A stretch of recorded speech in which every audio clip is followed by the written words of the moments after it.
Welcome to this exciting match between HYDRA and CVA. I'd like to tell you more about what's going on, so I'm not going to. I'm going to pass you over to somebody that knows what they're talking about. It's CCP Claw. Hi everyone, and this is CCP Stavros, in case anyone wasn't aware of that. He failed to introduce himself there. So, as you mentioned, we're bringing you this game between HYDRA on the left and CVA on the right, who've been very impressive this year compared to previous performances. Do you want to go through the teams? Stavros, lock. Yep, for CVA we have a Baelgorn, an Abaddon, another Abaddon, an Eros, a Cyclone, another Cyclone, two Cormorants, a Thrasher and a Tyrannus. And for HYDRA we've got a setup similar to the one they fielded earlier today, which was 3 Myrmidons and an Eros, 3 Rooks, an Ishkor and 2 Terranai. The idea of this setup, as we saw before, very E-War heavy, a lot of dampeners, a lot of jammers as well, and then receive lots of drone DPS coming out from them. It's very hard to counter by opposing E-War. One of the Myrmidons there for HYDRA is already on 50% structure. Do we know why that is? I'm assuming it's because it's the guy that I healed to 50% earlier in the tournament who's forgotten to repair his structure before this game. Well, not too bright there as we start this match. Okay, so we see straight away damps from both sides. The destroyers on the CVA side being used as E-War platforms by a lot of teams in this tournament. Tracking disruptors or damps being very popular. Both teams came in from upper angles, about 50k from the beacon, so they're only like 40k apart from each other. Drones all over the place, as Verone likes to say. An absolute, insert adjective here, something of drones. Gaggle of drones. An absolute gaggle of drones, indeed. That's a great one. And this Baelgorn now zipping across the field, looking to get some things locked down. Mega Pulse armed Abaddons? I would assume that's Mega Pulse on the Abaddon. My gun knowledge, by visuals, not so good these days as it was in the past. Many more guns in game than last time I played. Certainly. So CVA already, those destroyers obviously very soft targets, being quite large, not as fast as frigates, and carrying so much E-War, being fantastic first targets for any team. So all the medium drones there, taking them out straight away, which will give HYDRA a very, very, very large E-War superiority. Damage being taken sporadically across quite a few ships on the HYDRA team. Looks like CVA probing for a weakness there potentially. One of the Rooks now into armor damage there for HYDRA. Yeah, it's a very tough primary call for the CVA team, because obviously the Rooks are kind of soft, very E-War heavy, not as much E-War as the Myrmidons of course, but the Myrmidons still packing disruptors. They work together symbiotically. I've been dying to use that word in a commentary for a long time. Symbiotically and, proactively. Proactively together, yeah. So, I mean, the primary call for CVA, very, very difficult there. They've tried a couple of different targets to see if either was particularly soft, or they weren't. That's a Cyclone there going down for CVA as well. Another Cyclone down. Not looking like a particularly great showing here for CVA. We were hoping we'd get more time to commentate on this match so that we could pollute the airwaves with drivel, but doesn't look like we're going to get it. We do enjoy some drivel. But unfortunately, it doesn't look like we're going to get much time for it, as with these E-War setups, as soon as you can establish E-War dominance over the other team, which often only takes maybe 2 or 3 kills. There for the HYDRA team, looking like it's in a lot of trouble into structure there. Could that be, could this pull the match back for CVA? Interesting swing. I mean, the Aneros, yet again, just another good choice of primary, but no particularly better than a Rook or a Myrmidon. So it's like we're trading Aneros is here. The CVA Aneros is about to go down. Yeah, the Reppin's certainly out the way now, but still they've got that massive E-War superiority. In taking that down, they've lost all of their own E-War CVA at the time, and they're now facing 9 ships versus 4, one of which is about to die with just a massive differential in E-War on either side now. I think it's definitely looking like the match is going HYDRA's way this time. HYDRA, of course, kings of the metagame. They are absolutely fantastic. Also kings of jumping around Jove space and being banned from the tournament, I heard. Definitely a desirable skill in any tournament captain. Absolutely. Very, very good. So the CVA team, again, they probed defences on different ships. They did find one that was weak, was the Aneros. Unfortunately, the time it took them to do that put them at such a deficit that, battleships, 3 big targets, easy to lock down for the E-War on the field now. Definitely. One of the Myrmidons there for HYDRA, looking like it's in some stuck. It is indeed.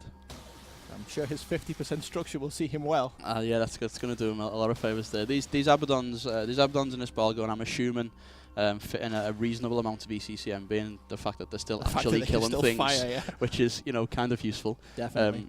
which is definitely something that's worth doing in this tournament, particularly these later rounds where we've seen, you know, Pandemic Legion fielding 6 warships and lots of these Rook Bomber or Rook other style of DPS setups. Do you think here that the loss of these Myrmidons will obviously it will significantly decrease the amount of DPS that Hydra can put down? Absolutely, yeah. I mean, there's one Myrmidon going down now. Whether it dies before this ball goes is a different matter, but if they can manage to get one off the field, Abaddons obviously take a long time to die. Yep. Rooks obviously take a long time to do anything that doesn't involve jamming people. Bailgon there looking like it's definitely into structure now. I think Hydra's certainly still going to have the upper hand there. It's going to be very tough for the battleships to deal with what's left on the field, but they're certainly doing a good job. Looking like a great game here, going right down to the wire. Yeah, it's a lot closer than it looked a couple of minutes ago. As you know, with them Abaddons still actually managing to do something. Let's cheat and see what they're doing. Yes, they are in fact well ECCM'd, as most people will have guessed by now. Shocking result there. Yeah. So nice setup for CVA. You know, they've come out with the right items, that the right, you know, fittings that they need to do the job. Maybe a little bit overwhelmed by the sheer amount of E-War on the Hydra team. Definitely. And this Hydra team, an interesting choice of setup. It's not something, you know, people talk a lot about Pandemic Legion's inventive setups. No one's really talked about this one. Maybe they stole them from Pandemic Legion. Maybe they did. It's entirely Test possible. server intrigue. Yes, maybe they'd stole it from them while I had them bubbled in a station, which I heard is illegal on the test server. Yeah, we should probably forum post about that or something. Maybe you should. I heard you're good at forum post. I am. Yes, indeed. But yeah, this is a really clever Hydra setup. You know, all the DPS comes from drones, which can't in any way be. I mean, they can have their damage mitigated, so it's forced to be spread around by E-War and so on. But it's very tough to actually stop it. And then with their own E-War superiority, it's looking like a race here between the CVA Abaddon of Denetheus and the Hydra Myrmidon of Barak Ironfist. Great name there. He sounds like a pretty hardcore guy. Yes, right? he does sound like he doesn't afraid of anything at all. I'm pretty sure Denetheus is going to go down, maybe at the same time as Barak, but that last Abaddon, even the frigates on the field now, could probably take them on their own. That would be interesting. We're on camera. It's been a long time since we've been on camera. Yep. Do you think we deserve to be on camera? I think, you know, we work hard for our camera. Yes. Have you seen Stevie anywhere at all? Nope. Dave Ross? Nope. I noticed your hair's gotten a little bit blonder and longer in the back. Really? Yes. Yeah, I'm worth it, you know. Apparently it's okay if you stand up. I am, yeah. I'm just peeking at the match from behind. Just peeking. Yeah. Barak Ironfist holding on.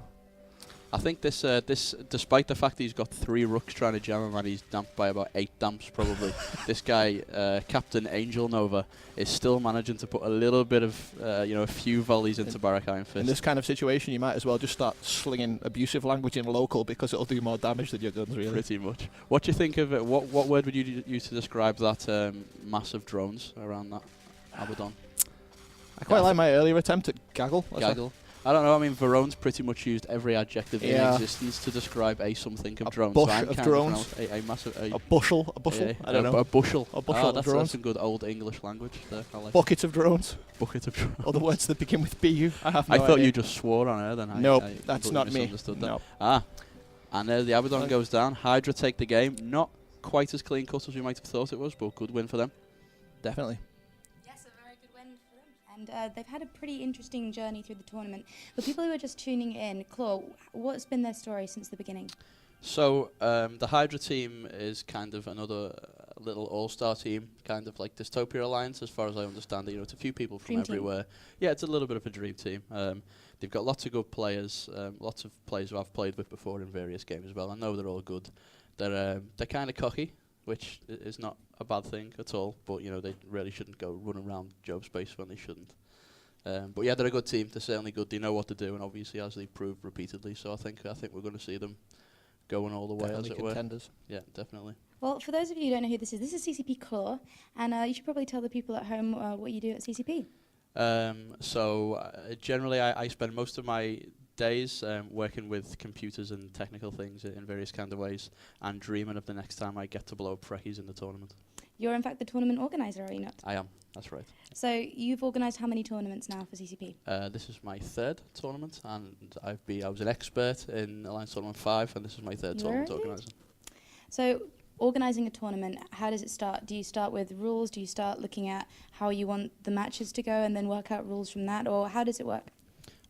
So we kind of start looking at the last tournament and what we liked and what we didn't like, and you know what we want to keep what we want to change, whether that's forcibly, to keep things a little bit different, or to if maybe something didn't work out so well. And we just kind of take it from there. We don't do anything in any particular order. It's kind of, it's a big puzzle that we fit together in little bits at a time, and change things as we go along, and then see what we can do to make it cool. One of the main questions people ask is, are you making tournament matches to simulate PvP and EVE, or are you making matches to be exciting and fun? Yeah, we definitely don't want to simulate PvP and EVE because it's just completely impossible. EVE is the sandbox. We don't have any lone wolves in the PvP tournament. We like to make it a tournament. We like to make it an esports event as much as possible. That's the route we've been going down for a long time now. We want to keep going down that route and making it as making it be taken seriously, unless you're HYDRA. Now, as far as this tournament's concerned, you've been kind of the John Anderson. Only people who watch Gladiators will get that reference. The John Anderson of the tournament. You are sort of the rule master of how things have been going. Now, have people been behaving or not? Yeah, people have generally behaved within the rules. I mean, people make some mistakes. People move slightly before games. A lot less than last year. But there's been a few people messing about a little bit, and it's cool to have fun and things, but when it starts becoming silly, or, the worst thing anyone can do is mess with my schedule. If something is going to delay a match by a minute, it gets me really angry and things blow up. Well, we had an incident with a team losing power in the internet cafe. And yeah. So this was the Circle of Two team, who famously now fielded the Freckies and unfortunately got knocked out earlier today. But they let us know like an hour before that the entire internet cafe had lost power, so their entire team couldn't play, which is something that we don't really want that to happen. We don't want to see an entire game and a really good team not able to take part, or any team not able to take part due to internet-related problems. Because we work with the internet on a daily basis. We know it's not the most stable thing in the world. It is indeed, and also the inhabitants fickle as well. As you know.